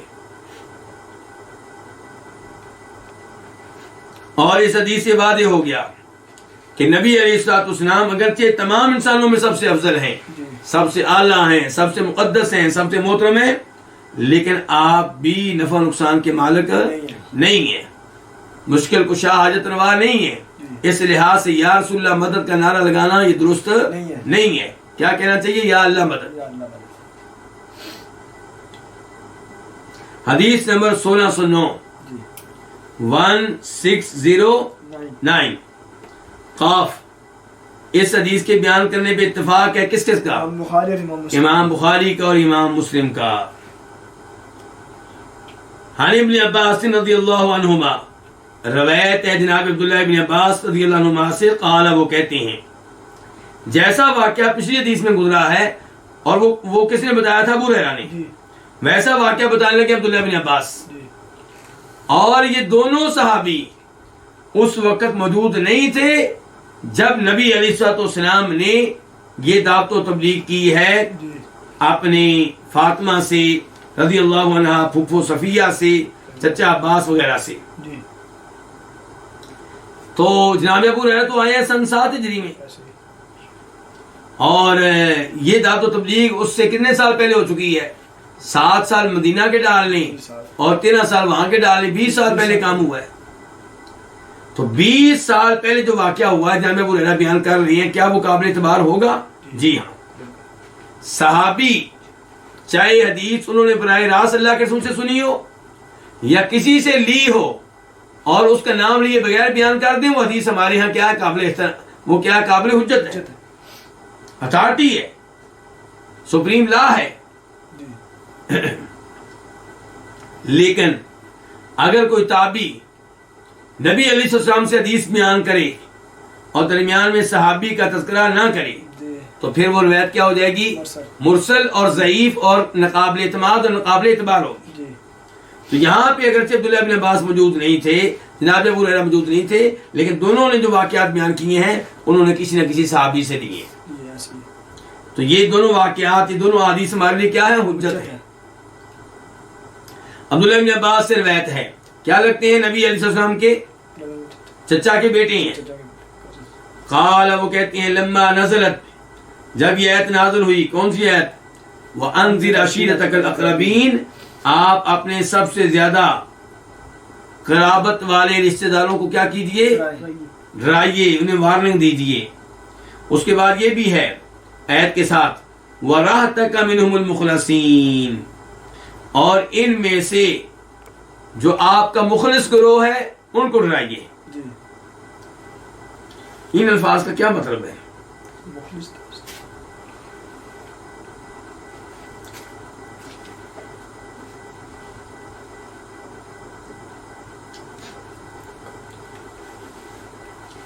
یہ الفاظ جو ہیں وَرَحْتَكَ مِنْهُمُ الْمُخْلَصِينَ،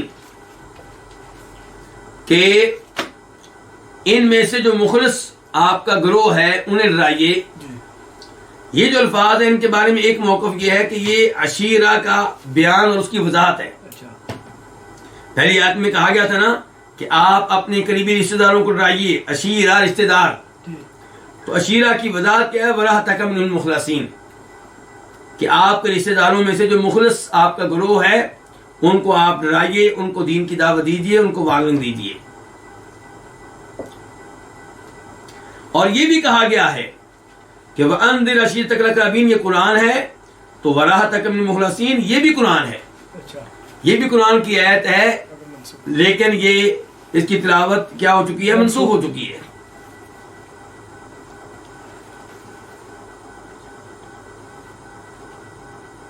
خرج رسول اللہ صلی اللہ علیہ وسلم، جب یہ آیت نازل ہوئی تو نبی علیہ الصلوۃ والسلام نکلے، حتیٰ صعید الصفا، یہاں تک کہ صفا پہاڑ پہ چڑھ گئے. اب دیکھیں اللہ کے رسول کو آرڈر ملا کہ اپنے رشتہ داروں کو تبلیغ کریں، ان کو سمجھائیں، تو آپ نے اس کے اوپر عمل کیا کہ نہیں کیا؟ فوراً عمل کیا، صفا پہاڑ پہ چڑھ گئے، ان کو جمع کیا. لیکن ہم بھی یہ آیت اور دیگر آیات سنتے ہیں، حدیث سنتے ہیں، کیا ہم نے کبھی اپنے رشتہ داروں کو دعوت و تبلیغ کی؟ یہ سوچنا چاہیے. تو اللہ کے رسول نکلے صلی اللہ علیہ وسلم، حتیٰ صعید الصفا، یہاں تک کہ اب صفا پہاڑ پہ چڑھ گئے. فہتفا، تو وہاں پہ آپ نے بلند آواز سے کہا، یا صباحا. یا صباحا کیا ہے؟ یہ وہ الفاظ ہیں جو وہ لوگ اس موقع پہ کہتے تھے جب لوگوں کو جمع کرنا مقصود ہو. جب لوگوں کو جمع کرنا، اکٹھا کرنا مقصود ہو تو کہا کرتے تھے یا صباحا. جب یہ کہتے تھے لوگ جمع ہو جاتے. تو آپ نے کہا یا صباحا. کہاں پہ کھڑے ہو کے کہا؟ صفا پہاڑ پہ. آپ جانتے ہیں نا کہ جب ہم بیت اللہ کا طواف کرتے ہیں عمرہ وغیرہ کے موقع پہ تو اس کے بعد کدھر جاتے ہیں؟ صفا پہاڑ کی طرف. ان الصفا والمروہ من شعائر اللہ، کہ صفا مروہ دونوں پہاڑ اللہ کی نشانیوں میں سے ہیں. تو یہ جو صفا پہاڑ ہے جہاں سے صفا مروہ کی صحیح کا آغاز ہوتا ہے، اس کے اوپر آپ چڑھے ہیں اور آپ نے آواز لگائی ہے یا صباحا. فقالو، تو انہوں نے کہا، یعنی کہ لوگوں نے، من ھذا، یہ کون ہے، کس نے آواز لگائی ہے؟ جب ان کو پتا چلا فاجتمعوا الیہ، وہ جمع ہو کر آپ کی طرف آ گئے.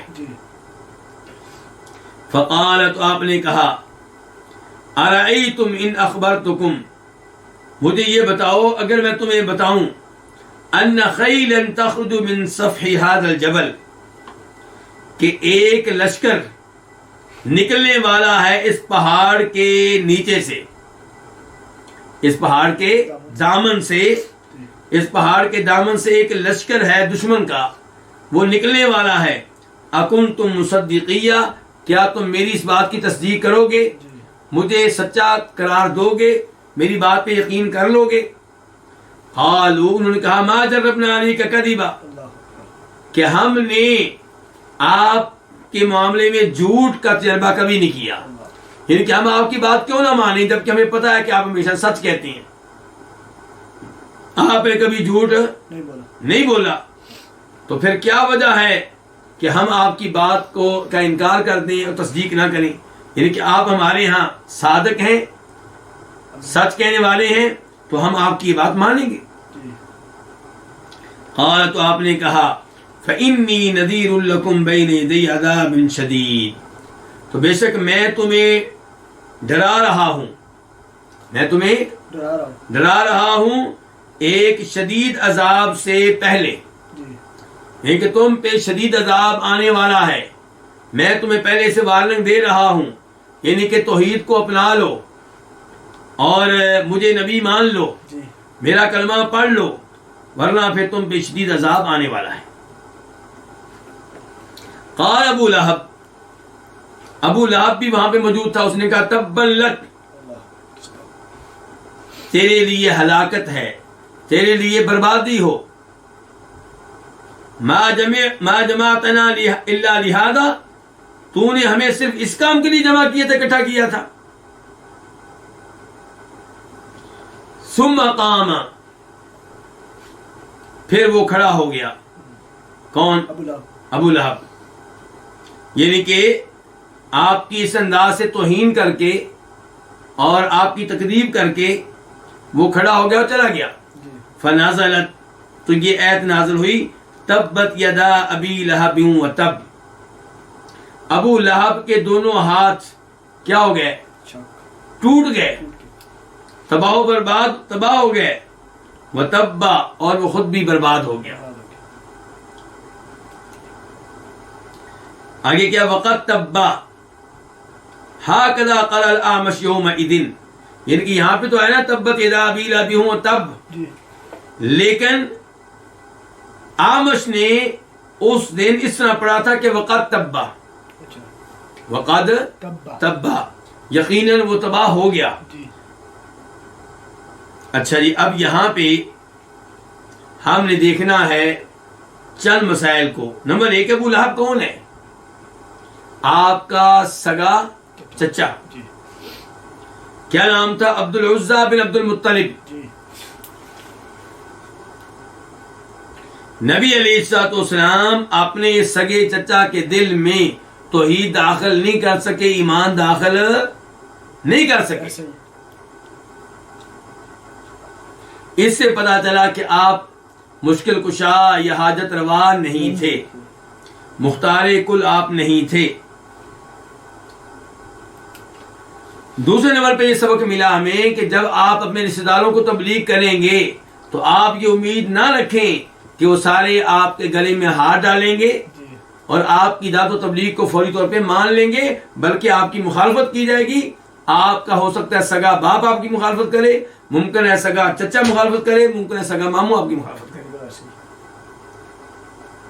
تو داعی کو مایوس نہیں ہونا چاہیے. نبی علیہ الصلوۃ والسلام کے ساتھ جو کچھ ہوا اسے اپنے سامنے رکھے اور مایوسی کو اپنے قریب پھٹکنے بھی نہ دے. اپنا کام جاری و ساری رکھے، دعوت و تبلیغ کا فریضہ سر انجام دیتا رہے، اور نتائج کس پہ چھوڑ دے؟ اللہ تعالیٰ پہ چھوڑ دے. یہاں پہ ایک اور مسئلہ بھی حل کر لینا چاہیے. وہ کیا؟ کہا جاتا ہے کہ سب سے پہلے عید میلاد النبی کس نے منایا؟ ابو لہب نے. نبی صلی اللہ علیہ وسلم کا عید میلاد کہتے ہیں اس نے منایا تھا. تفصیل کیا جی اس کی؟ تفصیل اس کی یہ ہے، کہتے ہیں کہ ابو لہب جب فوت ہوا تو کسی کے خواب میں آیا، اور خواب میں اس نے بتایا کہ جب سے میں تم لوگوں کے پاس سے آیا میرا برا حال ہے، لیکن ایک بات ہے کہ میری جو یہ انگلی ہے شہادت والی اور انگوٹھا، اس کے درمیان میں جو یہ جگہ ہے یہاں سے مجھے کچھ پلایا جاتا ہے. کب؟ سوموار کے دن. اور سوموار وہ دن ہے جس دن پیدا ہوئے ہیں کون؟ نبی علیہ الصلوۃ والسلام. تو سوموار کو یہ سہولت اسے کیوں ملتی ہے؟ کیونکہ اس نے نبی علیہ الصلوۃ والسلام کی پیدائش کی خوشی میں اپنی لونڈی سویبہ کو آزاد کیا تھا.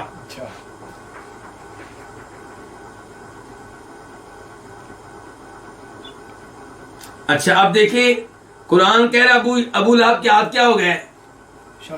ٹوٹ گئے، تباہ و برباد ہو گئے.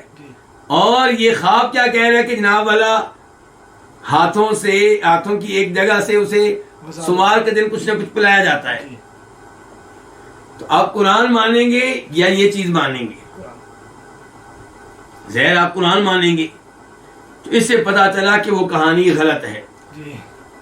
وہ کہتے ہیں جی یہ تو بات بخاری شریف میں آئی ہے. ہم کہتے ہیں بخاری میں اتنی تفصیلات نہیں آئیں جتنی آپ نے اپنی طرف سے بنا لی ہیں. بخاری میں بس اتنا بتایا گیا ہے کہ سویبہ جو لونڈی ہے کس کی؟ ابو لہب کی.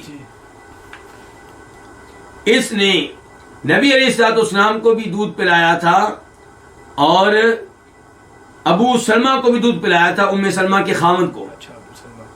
تو یہ دونوں کیا ہو گئے پھر؟ بھائی بھائی. تو اس کا مطلب یہ ہے کہ ام سلمہ کی بیٹی زینب نبی علیہ السلام کی کیا لگی؟ پھر بھتیجی لگی دودھ کے لحاظ سے.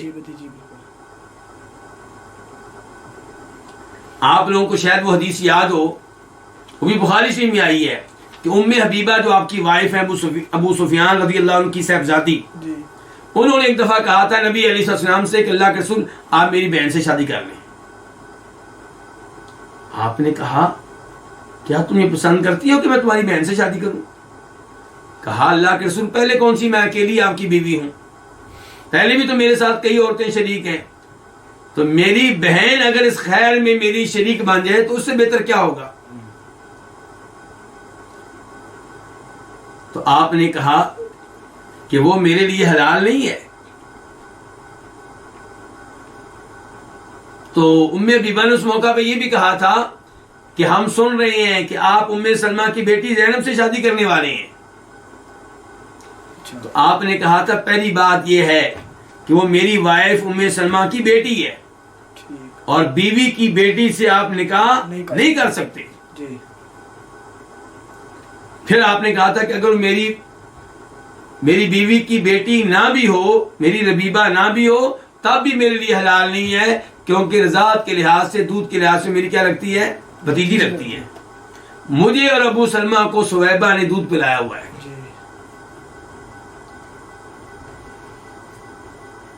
تو اس لیے امام بخاری وہاں پہ یہ روایت لے کر آئے ہیں. باقی جہاں تک تعلق ہے اس بات کا کہ ابو لہب کو فائدہ ہوتا ہے سوموار کے دن، تو یہ چیز قرآن و حدیث سے ثابت نہیں ہے، بلکہ یہ چیز قرآن و حدیث کے خلاف ہے. پہلی بات یہ ہے کہ یہ خواب کس کو آیا؟ یہ خواب آیا تھا جناب عباس کو، کہا جاتا ہے کہ خواب کس کو آیا تھا؟ آپ کے چچا عباس کو. اور عباس کو جب یہ خواب آیا، ان دنوں وہ مسلمان نہیں تھے بلکہ کافر تھے، اور کافر کا خواب حجت نہیں ہے، قابل اعتماد نہیں ہے، قابل اعتبار نہیں ہے. نبی علیہ السلام کو جو خواب آئے، نبیوں کو جو خواب آئے، وہ شریعت ہوتے ہیں، وہ حجت ہوتے ہیں. لیکن جو خواب مجھے آئے، آپ کو آئے، کسی اور کو آئے، اور خصوصاً کافر کو آئے، وہ تو بالکل بھی قابل اعتبار نہیں ہے.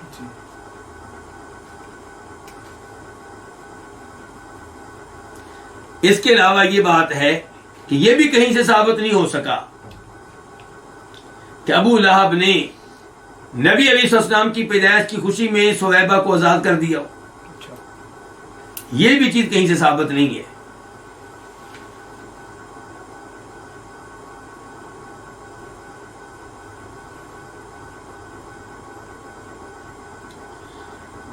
تو خلاصہ کلام یہ ہے کہ عید میلاد النبی صلی اللہ علیہ وسلم منانے کی کوئی بھی دلیل قرآن و حدیث سے ثابت نہیں ہے، اور اس کام سے گریز کرنا چاہیے. لیکن افسوس یہ ہے کہ لوگ اس دن کو عید کے طور پہ مناتے ہیں، اور اس عید کا اہتمام عید میلاد النبی سے، عید الفطر سے بڑھ کر کرتے ہیں، عید الاضحیٰ سے بڑھ کر کرتے ہیں. اور پھر اس عید کو ثابت کرنے کے لیے ایسے دلائل پیش کرتے ہیں جیسی دلیل ابھی میں نے آپ کے سامنے رکھی ہے، اور یہ دلیل قرآن و حدیث کے خلاف ہے اور اس کی کوئی حیثیت نہیں ہے. تو یہ ہے نبی علیہ الصلوۃ والسلام کا زمانہ نبوت، اور اس انداز سے آپ نے دعوت و تبلیغ کا کام کیا تھا، اور یہی انداز اختیار کرنا چاہیے ہمیں اپنے رشتہ داروں کے معاملے میں. یہیں پہ آج کے درس کا اختتام کرتے ہیں، اور انشاءاللہ کل بھی یہ سلسلہ جاری و ساری رہے گا. یہ احادیث اس لحاظ سے بڑی دلچسپ ہیں کہ اب جو احادیث آ رہی ہیں وہ آپ کی سیرت ہیں، ان میں تذکرہ ہے آپ کی سیرت کا، اور سیرت کا موضوع تو بہت ہی دلچسپ ہوتا ہے، لوگ بڑی دلچسپی سے سنتے ہیں. اس لیے سب بھائیوں کو ناغہ کیے بغیر ان دروس میں شریک ہونا چاہیے، اور باقی لوگوں کو بھی شریک کرنا چاہیے. اللہ رب العزت ہمیں قرآن و حدیث پہ عمل کرنے کی توفیق دے، اور قرآن و حدیث سیکھنے کی توفیق عنایت فرمائے.